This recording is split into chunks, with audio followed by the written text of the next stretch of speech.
Hello hi welcome to civil service simplifier. ബീഫിന്റെ thrill നഷ്ടപ്പെട്ടെന്ന് തോന്നുന്നു. ഇപ്പൊ ചിക്കന്റെ മേലാണ് കയറി പിടിച്ചിട്ടുള്ളത്. നമുക്കറിയാം ബീഫിന്റെ പേരിൽ ഒരുപാട് ഇഷ്യൂസ് ഇന്ത്യയിൽ നടന്നിട്ടുണ്ടായിരുന്നു. ഇതിന് കൊലപാതകങ്ങൾ വരെ ബീഫിന്റെ പേരിൽ നടന്നിട്ടുണ്ടായിരുന്നു ഇന്ത്യയിൽ. എന്നാൽ അതിന് ചിക്കന്റെ പേരിലാകുമെന്നാണ് സംശയം. ഇനി ചിക്കൻ ബാൻ ചെയ്യുമോ ആവോ? ഇതൊന്ന് കണ്ടു നോക്കും. देख सकते हैं महाकुंभ मेले में अंदर आए कोई महाराज जी। ये मुर्गा क्यों पकड़ा है यहाँ पर? अरे इसको दिखाओ ना।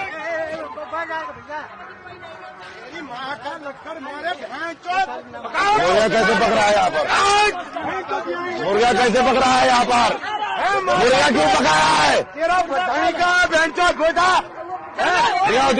സംഭവം നടന്നിട്ടുള്ളത് പ്രയാഗ്രാജിലാണ്. നമുക്കറിയാം മഹാകുംഭമേള നടക്കുന്ന സ്ഥലം. എന്നാൽ ആ സ്ഥലത്ത് മഹാകുംഭമേള നടക്കുന്നു എന്ന് വെച്ച് മറ്റു ആൾക്കാരുടെ ഭക്ഷണ സ്വാതന്ത്ര്യം കളയാൻ പറ്റുമോ? അല്ല, പ്രയാഗ്രാജിലോ അല്ലെങ്കിൽ ഉത്തർപ്രദേശിലോ ചിക്കൻ വെക്കണ്ട എന്നൊന്നും നിയമമൊന്നുമില്ലല്ലോ. ഒരു ചിക്കൻ കറി വെച്ചതാണ്, അത് തട്ടിക്കളയുകയും ചെയ്തു. അവർ താമസിച്ചുകൊണ്ടിരിക്കുന്ന ടെന്റ് പൊളിച്ചു നീക്കുകയും ചെയ്തു. ഇതൊക്കെ ചെയ്യാൻ ഇവരാരാണ്? ഇതൊക്കെ ചെയ്യാൻ ഇവർക്ക് ആരാണ് അധികാരം കൊടുത്തിട്ടുള്ളത്? സന്യാസിയുടെ വേഷം ധരിച്ച ആൾക്കാരും അതിൽ കൂട്ടത്തിലുണ്ടായിരുന്നു.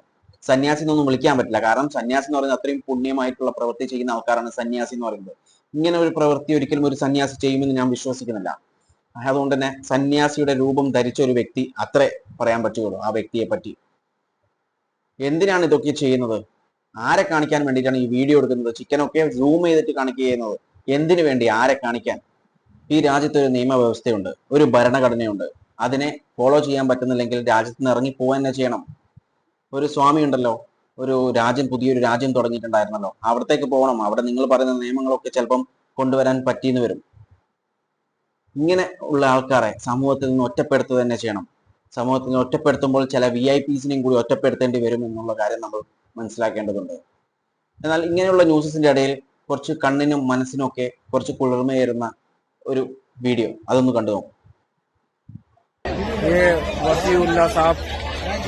मस्जिद के इमाम साहब अमीर साहब जो है यहाँ पे पानी भर रहे हैं। पानी ले लो, पानी। वसीउल्लाह आपकी मस्जिद के इमाम साहब जो है यहाँ पे। ഇതൊരു വീഡിയോ മാത്രമാണ്, ഇതുപോലെ ഒരുപാട് വീഡിയോസ് ഉണ്ട്. ഇതിലെ കാര്യം എന്ന് പറയുന്നത് വേറെ ഒന്നുമല്ല, ഇത് ചെയ്യുന്നത് മുസ്ലിംസ് ആണ്. അവിടെ മഹാകുംഭമേളക്ക് വന്ന ആൾക്കാർക്ക് ഫുഡും വെള്ളവും അതുപോലെ തന്നെ അവർക്ക് വേണ്ട ക്ലോത്തും കാര്യങ്ങളും ഒക്കെ, അതുപോലെ തന്നെ ഷെൽട്ടേഴ്സ്, അതായത് പള്ളിയും അല്ലെങ്കിൽ വീടും എല്ലാം തുറന്നു കൊടുത്തിട്ട് അവർക്ക് ഒരു താമസിക്കാനുള്ള ഒരു സൗകര്യം കാര്യങ്ങളൊക്കെ ചെയ്തു കൊടുക്കുന്നതാണ്. അതാണ് പറഞ്ഞത്. ചില ആൾക്കാർക്ക് മാത്രമേ പ്രശ്നങ്ങളുള്ളൂ, എല്ലാവർക്കും പ്രശ്നങ്ങളില്ല. എല്ലാവരും തുല്യമായിട്ട് തന്നെയാണ് കാണാൻ ശ്രമിച്ചുകൊണ്ടിരിക്കുന്നത്. എന്നാൽ കുറച്ച് പേര്, ഈ സമൂഹത്തിൽ നിന്ന് മാറ്റി നിർത്തേണ്ട കുറച്ച് പേര്, അവരാണ് ഈ പ്രശ്നങ്ങളൊക്കെ ഉണ്ടാക്കുന്നത്. അവരെ മാറ്റി നിർത്തിക്കഴിഞ്ഞാൽ നമ്മളെ സമൂഹം, നമ്മുടെ രാജ്യം, മറ്റൊരു രാജ്യത്തിനും നമ്മളെ രാജ്യത്തെ തോൽപ്പിക്കാൻ പറ്റില്ല. അങ്ങനെ നമ്മൾ ഒരുമിച്ച് ഒറ്റക്കെട്ടായി നിന്ന് കഴിഞ്ഞാൽ. ഇതിനെക്കുറിച്ച് നിങ്ങളുടെ അഭിപ്രായങ്ങൾ കോമെന്റ് ചെയ്യുക. വീഡിയോ ഇഷ്ടപ്പെട്ടാൽ ലൈക്ക് ചെയ്യുക. ഇൻഫോർമേറ്റീവ് ആയാൽ മറ്റുള്ളവരിലേക്ക് ഷെയർ ചെയ്യാൻ മറക്കല്ലേ.